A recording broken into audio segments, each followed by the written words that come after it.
Dans cette troisième partie, nous allons terminer notre scène en finalisant donc la cloud map, les nuages. Donc pour cela, on va tout de suite masquer et afficher seulement la sphère de nos nuages. On fera un peu de post-prod après sur Photoshop, pour ceux qui disposent de Photoshop. Alors on va appeler notre nouvelle vue cloud. Hop. Et on va tout de suite aller chercher un blend, comme pour nos matériaux précédents. Un blend qu'on appelle nuage cloud. Donc, c'est le même procédé que pour l'atmosphère. Va falloir donner une couleur à nos nuages, etc. Donc pour ça, déjà, on va aller chercher. Les nuages là ont une texture pour le coup, contrairement à l'atmosphère. Donc vous voyez, c'est celle-là. Bah tiens, là j'ai une image. On va à peu près créer ça pour nos nuages. Voilà. Donc on charge cette map. Voilà, on va la faire passer par un fall-off. Fresnel. Hop. Et en fait, celui-là va nous servir de calque d'opacité pour laisser passer la lumière en fait. Histoire que notre map de nuages elle soit transparente et que on puisse voir au travers quoi, et du coup voir la texture de la planète qui est au sol. On va mettre un peu de bump dessus. Au passage, je vais tout de suite en profiter pour le mettre à 1, voilà, pour que ce soit vraiment très faible. Sinon, ce sera surréaliste.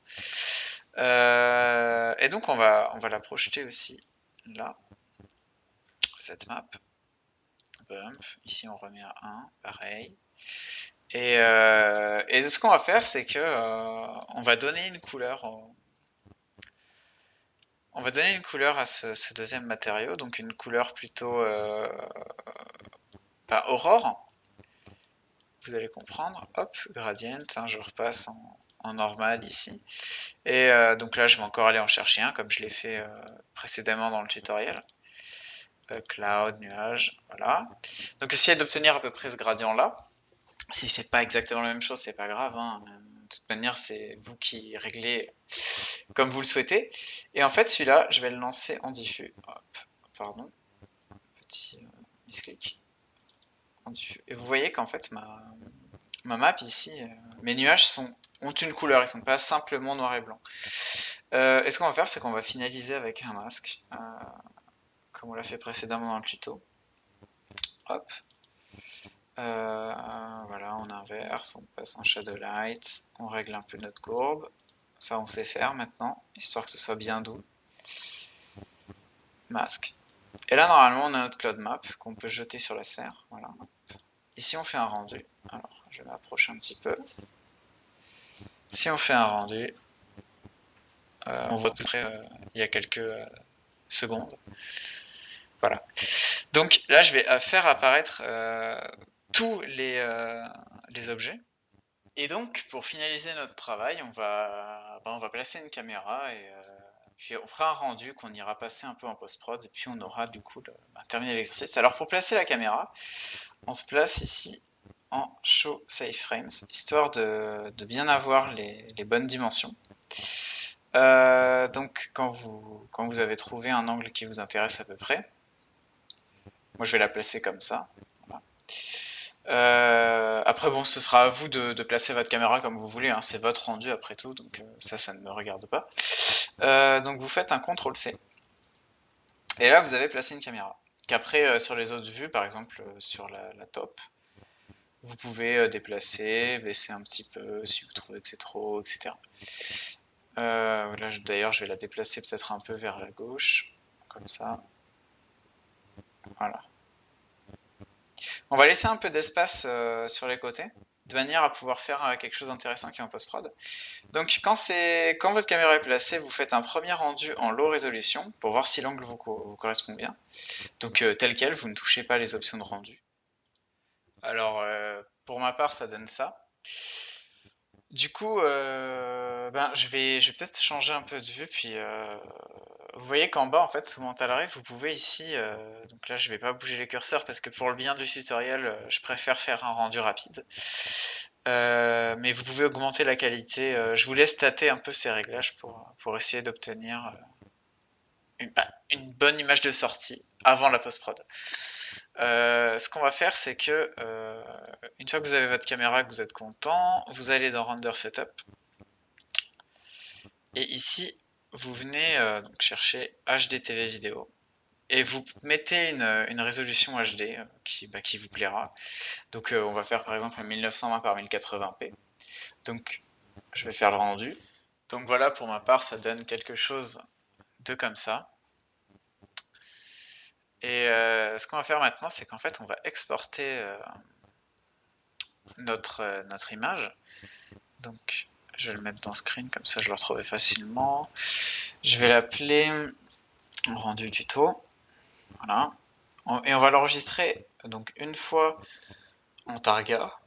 Donc elle est où? Targa. Voilà. Pour avoir une bonne qualité sur Photoshop. Et on va l'enregistrer en PNG.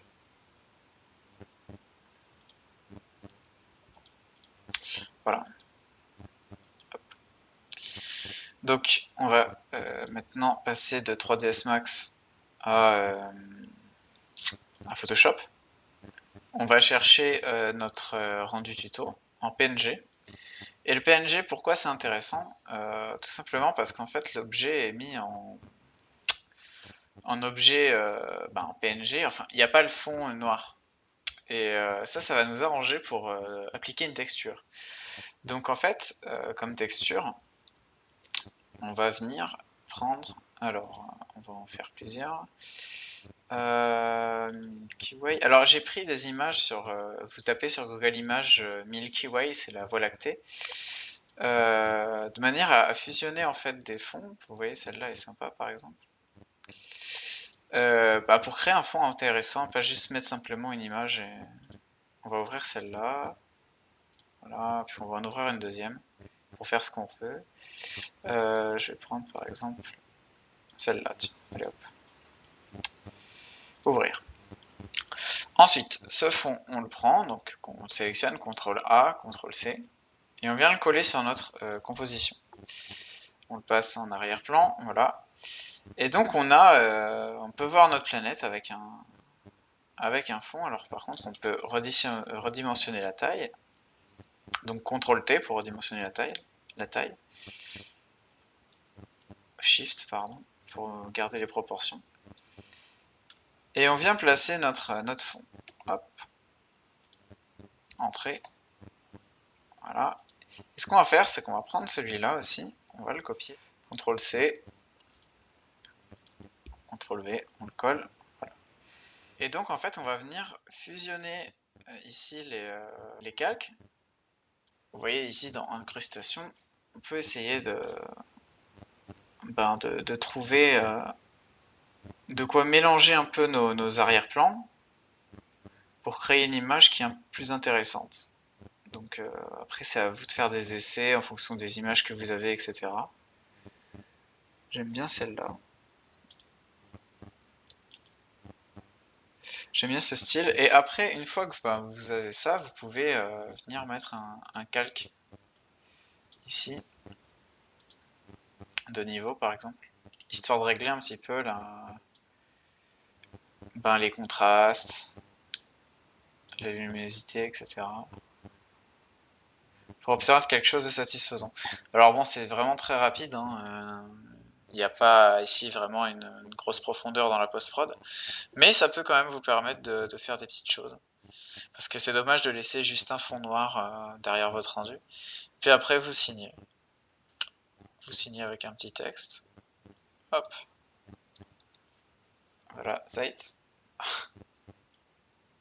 Puis vous êtes bon pour l'export dans le format que vous désirez. Voilà, en tout cas, merci d'avoir suivi ce petit tuto. N'hésitez pas plutôt à me laisser des petites réactions en commentaire, à me demander certaines choses, si vous avez des questions éventuelles, etc. Et puis voilà. C'était Maxime Galland. Je vous souhaite une bonne journée, une bonne soirée, et je vous dis à une prochaine pour un prochain tutoriel. Salut!